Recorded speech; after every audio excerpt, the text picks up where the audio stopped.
Modern school YouTube ચેનલમાં આપ સૌનું હાર્દિક સ્વાગત છે। આજે આપણે standard 9 subject Hindi chapter number 2 न्याय मंत्री, जिसके लेखक है श्री सुदर्शन जी, साहित्य प्रकार है कहानी, उसका अभ्यास करेंगे। तो कृपया अपना स्टैंडर्ड 9 का हिंदी का पाठ्य पुस्तक निकालें और पेज नंबर 3 पर ध्यान दीजिए। तो आइए विद्यार्थी मित्रों पढ़ते हैं चैप्टर नंबर 2 श्री सुदर्शन जी द्वारा लिखित न्याय मंत्री कहानी का अभ्यास। तो सबसे पहले हम श्री सुदर्शन जी का परिचय प्राप्त करेंगे। तो सुदर्शन जी का जन्म सन 1968, निधन सन, उसमें कुछ यह गलती हुई है। तो सुदर्शन जी का जन्म 1896 और निधन सन 1968 में हुआ था। जहां जन्म लिखा हुआ है 1968, वहां आपको 1896 लिखना है। और 1896 में जन्म हुआ था, निधन हुआ था 1968 में। प्लीज नोट डाउन कर लीजिए। तो सुदर्शन जी का मूल वास्तविक नाम बद्रीनाथ शर्मा था। उनका जन्म 1896 ईस्वी सन पंजाब राज्य के सियालकोट नामक स्थान में हुआ था। बचपन से ही उन्होंने कहानियां लिखना प्रारंभ किया था। पुष्पलता, सुप्रभात, परिवर्तन, वनगढ़, नगीना आदि उनकी सुप्रसिद्ध कहानी संग्रह है। उनका एकमात्र उपन्यास है भागवती। इस कहानी में सम्राट अशोक एक सर्वश्रेष्ठ न्याय मंत्री की खोज में था। शिशुपाल से मुलाकात होने पर उसकी योग्यता देखकर अशोक ने उसे न्याय मंत्री बनाया। न्याय न राजा देखता है न रंग, यानी गरीब। न्याय तंत्र पर विश्वास दिलाने के लिए यहाँ प्रयास किया गया है। आज के नई पीढ़ी के लिए इस प्रेरक कहानी द्वारा न्याय तंत्र की जिम्मेदारी का भी यानी जवाबदारी का भी महत्व समझाया गया है कि हमें हमेशा सच्चा न्याय ही करना चाहिए। तो प्रस्तुत कहानी में कोई ना कोई संदेश यहाँ छिपा हुआ है। यह कहानी न्याय में निष्पक्षता का संदेश देती है। हमें निष्पक्ष होकर सही न्याय करना चाहिए, किसी का पक्ष लेना नहीं चाहिए। तो आइए विद्यार्थी मित्रों, हम पढ़ते हैं न्याय मंत्री कहानी का अभ्यास। तो पेज नंबर 3 निकालें और उसमें ध्यान रखिए। संध्या का समय था, चारों ओर अंधेरा फैल चुका था। ऐसे में किसी ने बाहर से आकर घर का दरवाजा खटखटाया। कौन है? ब्राह्मण शिशुपाल ने थोड़ा सा दरवाजा खोलते हुए पूछा। एक परदेशी बाहर से आवाज आई, क्या मुझे रात काटने के लिए यहाँ कोई स्थान मिल जाएगा? ऐसे ही शिशुपाल ने पूरा दरवाजा खोला। उनके सामने एक नवयुवक खड़ा था। उन्होंने मुस्कुराकर कहा, यह मेरा सौभाग्य है। सौभाग्य नहीं, खुश नसीबी। यहाँ शब्दार्थ दिए हुए हैं। सौभाग्य यानी खुश नसीबी, अंडरलाइन कीजिए वहां पर। तो यह मेरा सौभाग्य है, अतिथि के चरणों से यह मेरा घर पवित्र हो जाएगा। अतिथि यानी मेहमान, नोट डाउन कर लीजिए। अतिथि यानी मेहमान। आइए पधारिए। अतिथि को लेकर शिशुपाल घर में गए और उनका आदर और सत्कार किया, स्वागत किया। फिर दोनों उस समय की देश की जो अवस्था थी, अवस्था यानी हालत, दशा, देश की जो खराब हालत थी उस पर बात करने लगे। शिशुपाल ने कहा, आज पर बड़ा अन्याय हो रहा है, परंतु परदेशी इस बात से सहमत नहीं था। सहमत यानी राजी, सम्मत, वहां भी आप अंडरलाइन कीजिए। सहमत यानी राजी नहीं, सम्मत। दोष निकालना तो सुगम हो गए, गलती, सुगम यानी आसान, सरल, वहां भी आप टिक कीजिए। दोष यानी गलती, सुगम यानी आसान, सरल। आजकल किसी की गलती, किसी का दोष निकालना सुगम यानी सरल हो गया है, परंतु कुछ करके दिखाना कठिन है। शिशुपाल बोले, यदि मुझे अवसर, मौका मिले तो दिखा दूं कि सच्चा न्याय किससे कहते हैं। अवसर यानी मौका। तो आप अवसर चाहते हैं, मौका चाहते हैं। हाँ, मैं अवसर यानी मौका चाहता हूं, फिर कोई अन्याय नहीं होगा। बिल्कुल नहीं। कोई अपराधी यानी गुनहगार दंड से नहीं बचेगा, दंड यानी सजा, बिल्कुल नहीं। परदेशी ने मुस्कुरा कर कहा, यह बहुत कठिन काम है। कठिन यानी मुश्किल। ब्राह्मण के लिए कुछ भी कठिन नहीं है। शिशुपाल एक ब्राह्मण था। मैं न्याय का डंका बजाकर दिखा दूंगा। तो न्याय का डंका बजाना यानी सुप्रसिद्ध होना। नोट डाउन कीजिए, यह मुहावरा है। न्याय का डंका बजाना यानी सुप्रसिद्ध होना। परदेशी धीरे से मुस्कुराए पर कुछ न बोले। फिर कुछ देर बाद वे सो गए। सुबह उठकर परदेशी ने शिशुपाल को धन्यवाद देकर उनसे विदाई ली। कुछ दिनों बाद शिशुपाल के घर कुछ सिपाही आए और उन्हें दरबार में चलने के लिए कहा। शिशुपाल सहम गए। तो यह भी एक मुहावरा है, सहम जाना। बरोबर, आपकी बुक में भी दिया हुआ है, भयभीत हो जाना। बरोबर, तो सहम जाना यानी भयभीत हो जाना। आपकी बुक में भी पीछे दिया हुआ है, सहम जाना यानी आश्चर्यचकित होना, भयभीत हो जाना। तो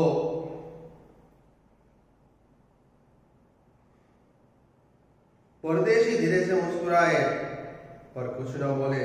फिर कुछ देर बाद वे सो गए। सुबह उठकर परदेशी ने शिशुपाल को धन्यवाद देकर उनसे विदाई ली। कुछ दिनों बाद शिशुपाल के घर कुछ सिपाही आए और उन्हें दरबार में चलने के लिए कहा। शिशुपाल घबरा गए, भयभीत हो गए, सहम गए। वहां भी अंडरलाइन कीजिए, मुहावरा है। वे समझ नहीं सके कि सम्राट ने उन्हें क्यों बुलाया है। कहीं उस परदेशी ने तो सम्राट ने मेरे बारे में कुछ झूठी और सच्ची शिकायत के लिए फरियाद नहीं कर दी।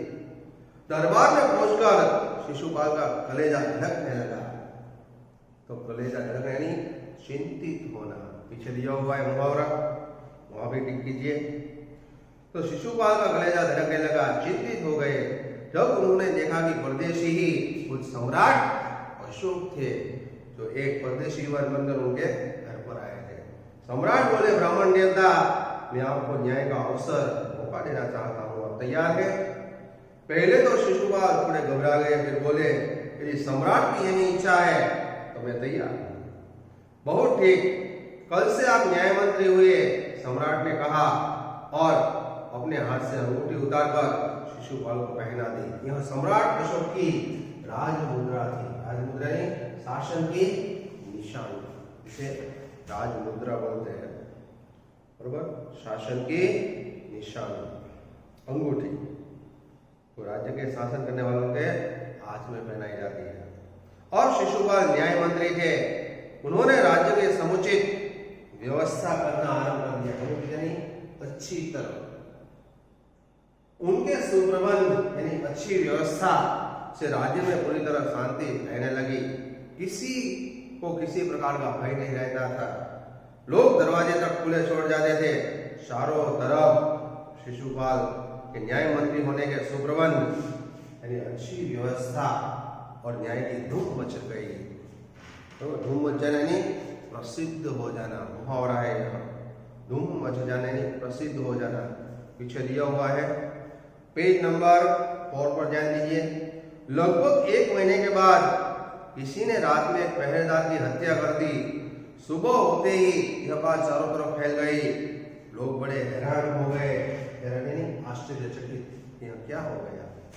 शिशुपाल की तो नींद उड़ गई। बरोबर, तो नींद उड़ जाना यानी बहुत चिंतित होना। अंडरलाइन कीजिए, मुहावरा है, नींद उड़ जाना यानी बहुत चिंतित होना। उन्होंने खाना पीना छोड़कर अपराधी का पता लगाने में रात दिन एक कर दिया। तो रात दिन एक कर देना यानी बड़ी मेहनत करना। अंडरलाइन कीजिए, वहां मुहावरा है यहाँ। तो अपराधी का पता लगाने के लिए बड़ी मेहनत की, रात दिन एक कर दिया। बहुत प्रयत्न करने के बाद जब अपराधी का पता चला तो शिशुपाल के आश्चर्य का ठिकाना नहीं होना है, बहुत आश्चर्यचकित होना। स्वयं सम्राट ने उस पहरेदार की हत्या की थी। सम्राट को अपराधी घोषित करना बहुत ही कठिन यानी मुश्किल काम था। शिशुपाल करे भी तो क्या करे, एक ओर वे न्याय मंत्री थे और दूसरी ओर सम्राट के सेवक। परंतु न्याय की दृष्टि में चाहे सम्राट हो या साधारण व्यक्ति हो, उसमें कोई अंतर नहीं होता। जो दोषी है वह दोषी होता है। हमें सच्चा न्याय करना चाहिए। अगले दिन शिशुपाल दरबार में पहुंचे। सम्राट अशोक सिंहासन पर बैठे हुए थे। आते ही उन्होंने शिशुपाल से पूछा, अपराधी का पता चल गया? न्याय मंत्री ने साहसपूर्वक कहा, जी हाँ, चल गया है। तो फिर उसे उपस्थित करो। उपस्थित यानी हाजिर करो। न्याय मंत्री कुछ रुके, फिर अपने उच्च अधिकारी को संकेत यानी इशारा करते हुए बोले, रणवीर, इन्हें गिरफ्तार कर लीजिए, इनकी धरपकड़ कर लो, मैं आज्ञा देता हूं। संकेत यानी इशारा सम्राट अशोक की ओर था। दरबार में चारों तरफ निस्तब्धता यानी शांति छा गई। निस्तब्धता यानी शांति। सम्राट का चेहरा क्रोध से लाल हो गया। चेहरा क्रोध से लाल हो गया, बहुत गुस्सा हो रहा। वे सिंहासन से खड़े हो गए और बोले, इतना साहस! न्याय मंत्री ने ऐसा भाव प्रकट किया जैसे कुछ सुना ही न हो। उन्होंने अपने शब्दों को फिर दोहराया। फिर बोले, रणवीर, तुम देखते क्या हो? अपराधी को गिरफ्तार कर लो। दूसरे ही क्षण सम्राट के हाथों में हथकड़ी पहनाई गई। न्यायमंत्री ने कहा, अशोक, तुम पर पहरेदार की हत्या का आरोप लगाया जाता है, तुम इसका क्या उत्तर देते हो? सम्राट अपने होठ काटकर रह गए। होठ काटकर रहने आश्चर्य में पड़ जाना, यह भी मुहावरा है। न्यायमंत्री ने फिर पूछा, तुम अपना अपराध स्वीकार करते हो? हाँ, मैंने उसे मारा अवश्य है, पर उदंड था यानी अविवेकी मूर्ख। सम्राट का उत्तर था, वह उदंड था या नहीं? तुमने एक राज्य के कर्मचारी की हत्या की है। उदंड यानी अविवेकी, और मूर्ख भी बोलते हैं। तुम अपराधी हो, तुम्हें मृत्यु दंड दिया जाता है, मौत की सजा। न्याय मंत्री ने निर्णय दिया। सभा में चारों तरफ सन्नाटा छा गया। सन्नाटा छा जाने शांति छा जाना। न्याय मंत्री का निर्णय सुन सम्राट ने सिर झुका लिया। वे तो स्वयं शिशुपाल की परीक्षा में सफल हो गए थे। सम्राट का हृदय ऐसे व्यक्ति को पाकर गदगद हो गया था। गदगद हो जाना यानी भाव विभोर हो जाना, ये भी मुहावरा है। गदगद हो जाना यानी भाव विभोर हो जाना। वह भाव विभोर यानी आनंदित हो गए थे। तभी न्याय मंत्री का संकेत पाकर एक कर्मचारी सम्राट अशोक की सोने की मूर्ति लेकर वहां उपस्थित हो गया। न्याय मंत्री ने खड़े होकर कहा, सज्जनों, यह सच है कि मैं न्याय मंत्री हूँ, और यह भी सच है कि अपराधी को दंड मिलना चाहिए, परंतु अपराधी और नहीं, स्वयं सम्राट अशोक है। शास्त्रों में राजा को ईश्वर का रूप माना गया है, इसलिए उसे ईश्वरी दंड दे सकता है। अतएव मैं आज्ञा देता हूँ कि सम्राट को चेतावनी देकर छोड़ दिया जाए और उनके स्थान पर इस सोने की मूर्ति को फांसी पर लटका दिया जाए, जिससे लोगों को एक अच्छी शिक्षा मिले।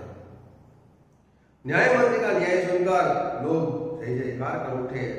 जब सब लोग चले गए तो शिशुपाल ने राजमुद्रा सम्राट अशोक के सामने रख दी, बरोबर, राज्य के शासन को चलाने वाली मुद्रा राजमुद्रा, और बोले, महाराज, यह राजमुद्रा वापस ले ले, मुझसे यह बोझ, यह भार, यह जिम्मेदारी नहीं उठाई जाएगी। अशोक ने सम्मान भरी नजर से यानी दृष्टि से उनकी ओर देखते हुए गदगद भाव विभोर स्वर यानी कंठ में कहा, आपने मेरी आंखें खोल दी, आपने मेरी आंखें खोल दी है। आपका साहस, हिम्मत प्रशंसनीय है। यह बोझ, जिम्मेदारी आपके अतिरिक्त और कोई नहीं उठा सकता। न्याय मंत्री निरुत्तर हो गए। तो इस प्रकार चाहे राजा हो या रंग हो, लेकिन जो अपराधी है उसे हमें सजा नहीं देनी चाहिए। प्रभु, जो अपराधी है उसे हमें सजा देनी चाहिए। तो एक और वे न्याय मंत्री थे, तो दूसरी ओर सम्राट अशोक के सेवक। परंतु न्याय की दृष्टि में चाहे सम्राट अशोक ही क्यों न हो, साधारण व्यक्ति में कोई अंतर नहीं देखना चाहिए। जो सच्चा न्याय हो वो हमें करना चाहिए। जिस तरह शिशुपाल ने सच्चा न्याय किया, उसी तरह हमें भी सच्चा न्याय करना चाहिए। बरोबर, किसी के साथ अन्याय करना नहीं चाहिए। प्रस्तुत कहानी से हमें यह बोध तो मैंने आपको मुहावरे भी बता दिए कि सहम जाना यानी आश्चर्यचकित हो जाना, कलेजा धड़कना यानी चिंतित होना, धूम मच जाना यानी प्रसिद्ध हो जाना, रात दिन एक करना यानी कड़ी मेहनत करना, होठ काटना यानी आश्चर्यचकित होना, सिर झुकाना यानी लज्जित होना, गदगद हो जाना यानी भाव विभोर हो जाना, आंखें खोल जाना यानी सही परिस्थिति समझाना। तो न्याय मंत्री शिशुपाल ने सम्राट अशोक को सही परिस्थिति के बारे में समझा दिया। तो स्वाध्याय के अंदर अब हम उसका अभ्यास करते हैं।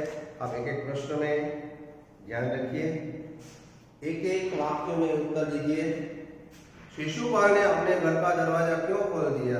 तो एक अतिथि को शाम के अंधेरे में आश्रय के लिए आया देखकर शिशुपाल ने अपने घर का दरवाजा खोल दिया। सेकेंड, शिशुपाल किस अवसर की तलाश में था?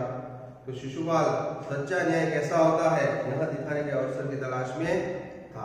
थर्ड, न्याय के विषय में शिशुपाल के क्या विचार थे? तो शिशुपाल मानता था कि न्याय ऐसा हो कि कोई अन्याय और अपराध करने का साहस न कर सके। परदेशी कौन था? उसने दूसरे दिन क्या किया? तो परदेशी स्वयं सम्राट अशोक था। दूसरे दिन सुबह उठकर परदेशी ने शिशुपाल को धन्यवाद देकर उससे विदाई ली। फिर सम्राट अशोक ने शिशुपाल को राजमुद्रा क्यों दी? तो सम्राट अशोक ने शिशुपाल को न्याय मंत्री के पद पर नियुक्ति के रूप में राजमुद्रा दी। 6, राज्य में न्याय के विषय में परिस्थितियां कैसे बदल गई?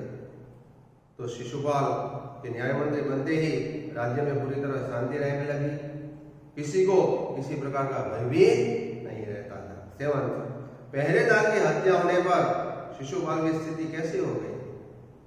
तो पहरेदार की हत्या होने पर शिशुपाल की नींद उड़ गई और अपराधी का पता लगाने के लिए उन्होंने रात दिन एक करके कड़ी मेहनत की। 8, अपराधी का पता चलने पर शिशुपाल ने क्या किया? तो अपराधी का पता चलने पर शिशुपाल ने सम्राट अशोक को गिरफ्तार करने का संदेश दे दिया। तो 5-6 वाक्य में उत्तर दीजिए। सम्राट अशोक ने न्याय मंत्री की खोज कैसे की? तो अपने राज्य को अपराध मुक्त करने के लिए सम्राट अशोक को एक सुयोग्य और अच्छे न्याय मंत्री की आवश्यकता थी। न्याय मंत्री की खोज के लिए उन्होंने एक परदेशी नवयुवक का वेश धारण कर लिया। घूमते घूमते हुए ब्राह्मण शिशुपाल के घर पहुंचे। शिशुपाल न्याय प्रेमी था। न्याय किसे कहते हैं यह दिखाने के लिए उसे अवसर की तलाश थी। सम्राट अशोक ने उसे अवसर दिया। हत्या का अपराध होने पर शिशुपाल ने निष्पक्ष व्यवहार किया। उसने सम्राट को मृत्यु दंड देने की घोषणा की। उसके इस साहस और निष्पक्ष व्यवहार से बिना किसी का पक्ष लिए सम्राट प्रसन्न हो गए। इस प्रकार सम्राट अशोक ने सही न्याय मंत्री की खोज की। सविस्तार में सेकेंड, सम्राट अशोक ने न्याय मंत्री पद देते हुए शिशुपाल को क्या दिया? सम्राट अशोक ने शिशुपाल को अपने दरबार में बुलाया। उन्होंने शिशुपाल से कहा कि मैं आपको न्याय करने का अवसर देना चाहता हूँ। शिशुपाल भी इस अवसर के लिए तैयार था। यह जानकर सम्राट ने उन्हें न्याय मंत्री बनाया और पहचानने के लिए उसे राजमुद्रा भी दी। थर्ड, सम्राट अशोक क्यों गदगदित हो गए? सम्राट अशोक ने शिशुपाल को न्याय का असली रूप दिखाने का अवसर दिया था। उन्होंने देखा कि शिशुपाल न्याय की कसौटी पर खरा उतरा था। हत्यारे सम्राट के प्रति उसने जरा भी नरम रूप नहीं अपनाया। उसने अपराधी सम्राट को मृत्यु दंड देने की घोषणा की। दंड देते समय शिशुपाल ने जरा भी हिचकिचाहट नहीं दिखाई। अपने साहसपूर्ण निष्पक्ष व्यवहार से उसने सम्राट का दिल जीत लिया। इस प्रकार न्याय मंत्री के रूप में शिशुपाल को सफल होते देखकर सम्राट अशोक गदगद हो गए।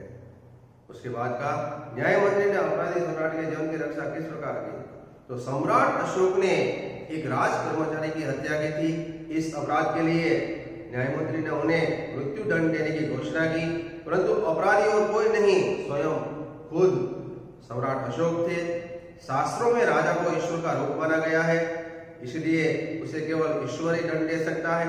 न्याय मंत्री ने सम्राट की जगह उनकी सोने से बनी हुई मूर्ति को फांसी पर लटवा दिया। इस प्रकार न्याय मंत्री ने अपराधी सम्राट के जीवन की रक्षा की। लास्ट, न्याय मंत्री निरुत्तर क्यों हो गए? तो शिशुपाल न्याय मंत्री की कसौटी पर खरे उतरे थे परीक्षा में। सम्राट अशोक ऐसे व्यक्ति को पाकर गदगद यानी भाव विभोर हो गए थे। लोगों ने भी शिशुपाल का न्याय सुनकर उनकी जय जयकार की थी, परंतु शिशुपाल को लगा कि न्याय मंत्री की यह जिम्मेदारी उनसे नहीं संभाली जाएगी। उन्होंने सम्राट से राजमुद्रा वापस लेने की प्रार्थना की, परंतु अशोक ने कहा कि उन्होंने अपने न्यायपूर्ण व्यवहार से उनकी आंखें खोल दी है। यह जिम्मेदारी उनके सिवाय और कोई नहीं उठा सकता। सम्राट के इस आग्रह को देखकर न्यायमंत्री निरुत्तर हो गए। उसके बाद निम्नलिखित विधान कौन बोला है? यह मेरा सौभाग्य है। शिशुपाल,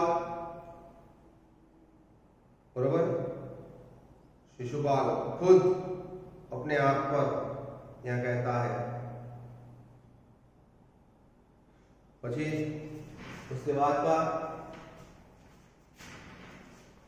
सेकेंड वन,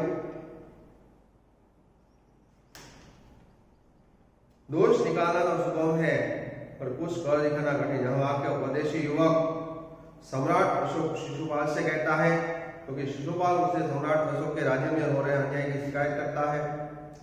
ब्राह्मण के लिए कुछ भी कठिन नहीं है, मैं न्याय का डंका बजाकर दिखा दूंगा। यह वाक्य शिशुपाल परदेशी नवयुवक से कहता है, क्योंकि परदेशी नवयुवक उससे राज्य को अपराध मुक्त करने का वचन दे चुका था। और तो तुम अपराध स्वीकार करते हो। यह वाक्य न्याय मंत्री शिशुपाल सम्राट अशोक से कहता है, क्योंकि उसने पहरेदार की हत्या की थी। महाराज, यह राजमुद्रा वापस ले ले, मुझसे यह बोझ नहीं उठाया जाएगा। यह वाक्य न्याय मंत्री शिशुपाल सम्राट अशोक से कहता है, क्योंकि उससे लगता है कि वह न्याय मंत्री की जिम्मेदारी नहीं संभाल पाएगा। फिर उसके बाद है फोर्थ क्वेश्चन, विरोधी शब्द लीजिए, बरोबर। तो विरोधी शब्द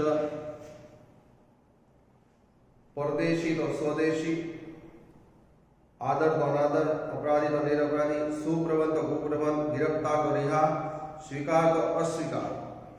समानार्थी शब्द लीजिए, अतिथि तो मेहमान, सुगम तो सरल, कठिन तो मुश्किल, बरोबर। हैरान,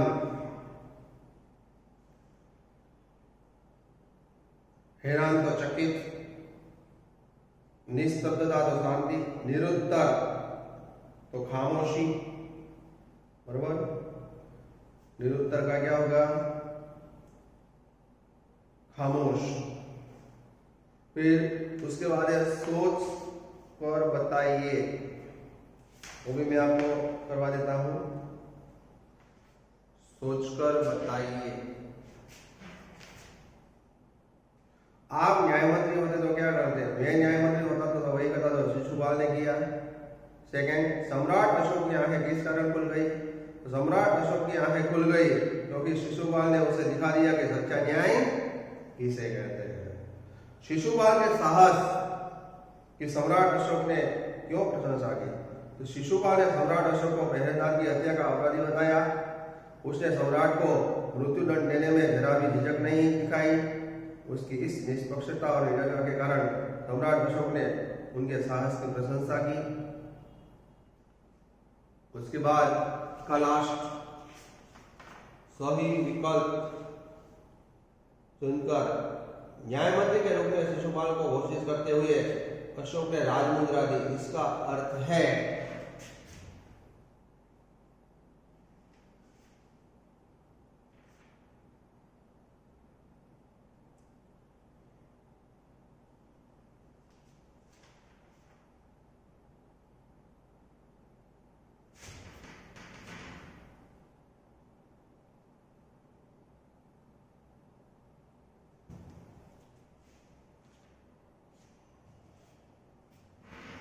तो न्यायमंत्री के रूप में शिशुपाल को घोषित करते हुए सम्राट अशोक ने उसे राजमुद्रा दी। इसका अर्थ यह तुम्हारे न्यायमंत्री होने की पहचान है।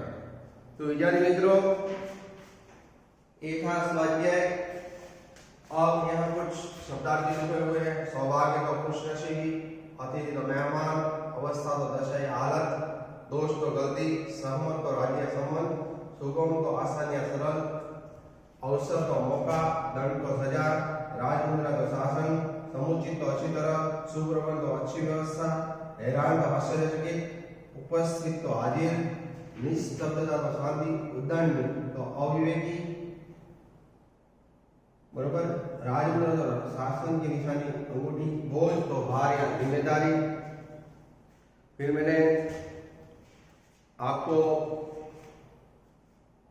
जो मुहावरे हैं वो भी बता दिए कि सहम यानी आश्चर्यचकित हो जाना, कलेजा धड़कना यानी चिंतित होना, धूम मच जाना यानी प्रसिद्ध हो जाना, रात दिन एक करना यानी कड़ी मेहनत करना, होठ काटना यानी आश्चर्य में पड़ना, सिर झुकाना यानी लज्जित होना, गदगद होना यानी भाव विभोर हो जाना, आंखें खोल देना यानी सही परिस्थिति समझ जाना। तो विद्यार्थी मित्रों, मैं आपको होमवर्क दे रहा हूँ, नोट डाउन कर लीजिए।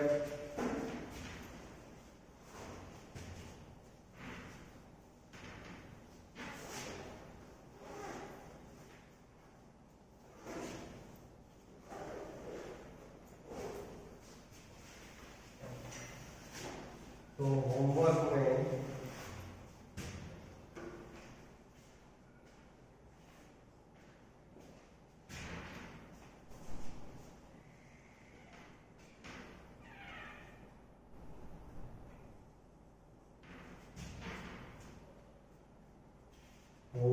में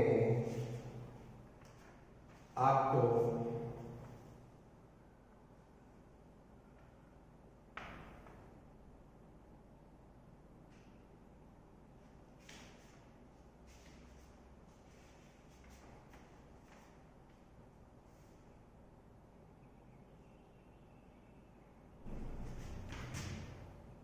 जो एक प्रश्न है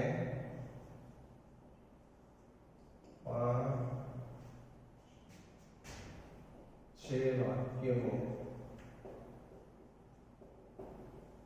उत्तर लिखिए।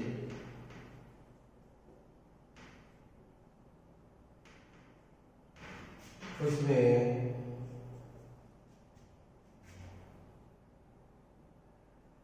सम्राट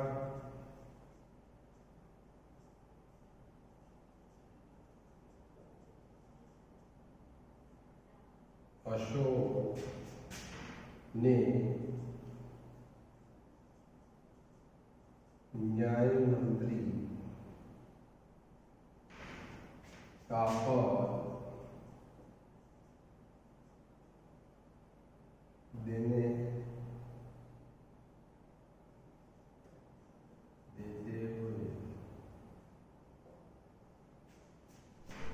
शिशुपाल को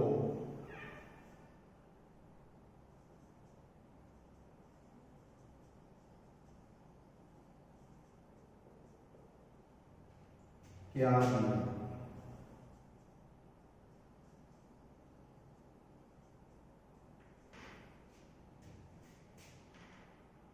इस प्रश्न का जवाब आपको लिखना है। होमवर्क में नोट डाउन कर लीजिए।